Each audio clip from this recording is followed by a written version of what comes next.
Okay, so let's go ahead and watch a video on what project-based learning is.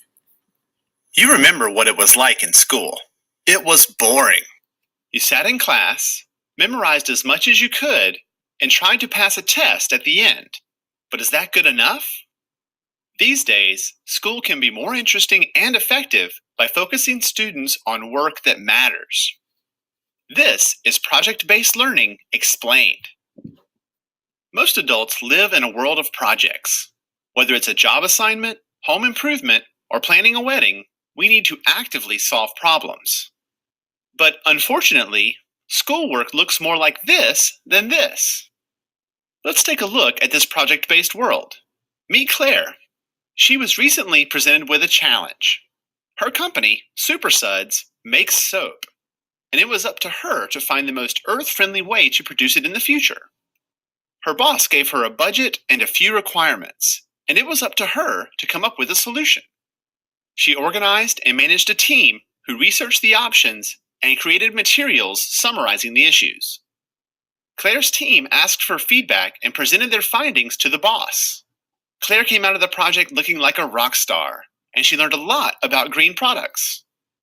If you look closely, Claire's success involved critical thinking, collaboration, and communication, things that aren't often taught in traditional classrooms.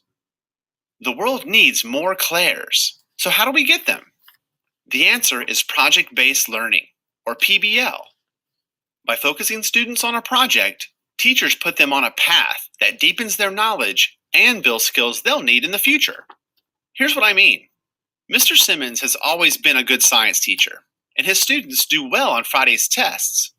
Unfortunately, what they learned was gone by Saturday morning. That wasn't good enough for him. Soon he learned about project-based learning and decided to give it a shot. Mr. Simmons got the idea for his first project on microorganisms when nearly half of his students were suddenly absent with the flu. He asked his students why they thought so many of their classmates got sick at the same time. That lively discussion produced a lot of good questions and a list of things the kids wanted to know. Mr. Simmons then announced their project was to help elementary school kids understand, how can we not get sick?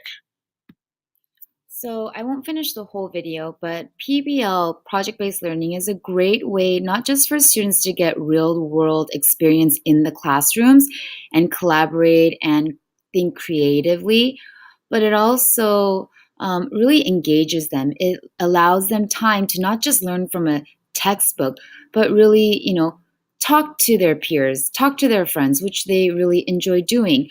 Doing things kinesthetically with their hands. I want to move on to Genius Hour, which is also another new curriculum that a lot of the teachers here at Laurel Magnet are doing. It's a way to, again, engage students and help them to become creative thinkers and innovative thinkers. So here's a short video on Genius Hour as well. There's a movement happening right now in classrooms all.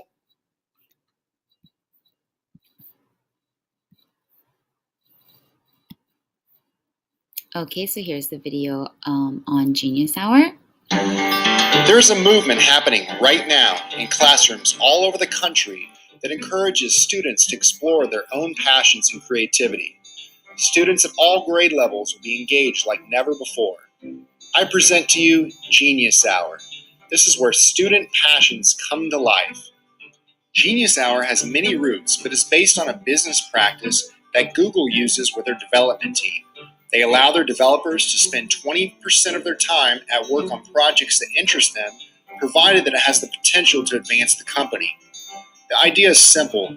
Allow employees to focus on their own passion projects and productivity will go up. There are many commercial projects that have been developed by these 20% projects, including Gmail, Google Talk, and Google News. Fortunately for students, educators have grasped onto the idea and coined the term Genius Hour. This is where teachers allow students to work on whatever project they want during their own learning time. We've all had students in our class that aren't motivated by the traditional school environment. The beauty of Genius Hour is that it provides a path to intrinsic motivation. When students have a say in their learning, they become much more engaged, their confidence is boosted, and the entire learning process becomes, you guessed it, fun. I have 3 rules for Genius Hour projects. The first rule is there must be a driving question. Okay, so that's just a little blurb on Genius Hour. In the middle of October, I will be sending a parent letter home that gives you more information on Genius Hour and how we will be structuring it in this classroom. So moving on, I want to talk about the CE in ICE, career exploration. So a new part of our curriculum at the Laurel Magnet School will be to partner up with local businesses in Brea and meet with them on a monthly basis. We'll learn about what it takes to have a career in that particular field, what projects the business is currently working on, and if any problems are arising in the business, even allowing your children in this classroom to create projects to help solve these real world problems. It's a great way to connect your child's learning and how it relates to the real world and career situations.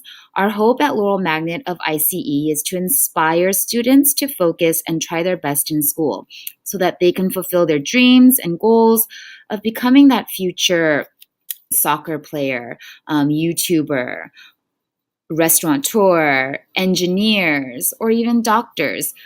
At the beginning of the year, your child took a Thrively strength assessment, and it was really interesting and cool to see what your children wanted to do for their future. This is our classroom matrix. It is a visual of, you'll see it in the back of your child's classroom, of what procedures and rules and policies we have for your child to have a healthy and successful learning environment. We created this as a whole class the first 2 weeks of school and came up with this. This is also on the class website if you want to take a good look at it at your own convenience. These are also ways in our classroom how we structure responsibility, respectfulness, all these characteristics that we would want your child to have and also see at Laurel. So the whole class management that I use in this classroom is called Noise. And I can tell you a little bit more about that, or you can ask your child. We also have individual rewards and group.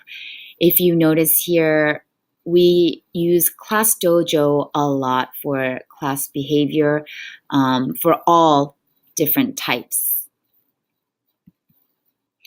We're almost done, I promise. I want to talk a little bit about our giving tree in the front of the classroom, if you haven't already seen it.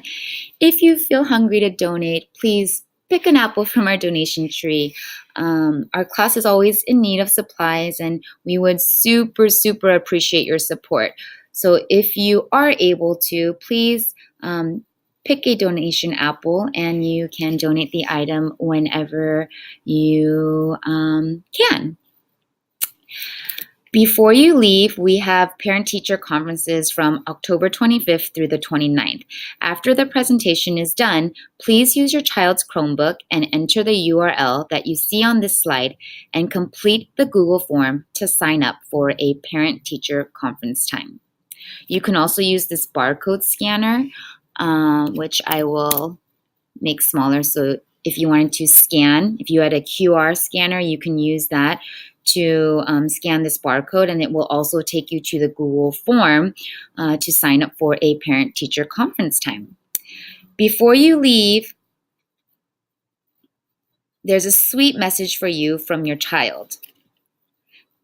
Your child created a QR code, so make sure to take that home or listen to it if you have the time right now. Thank you.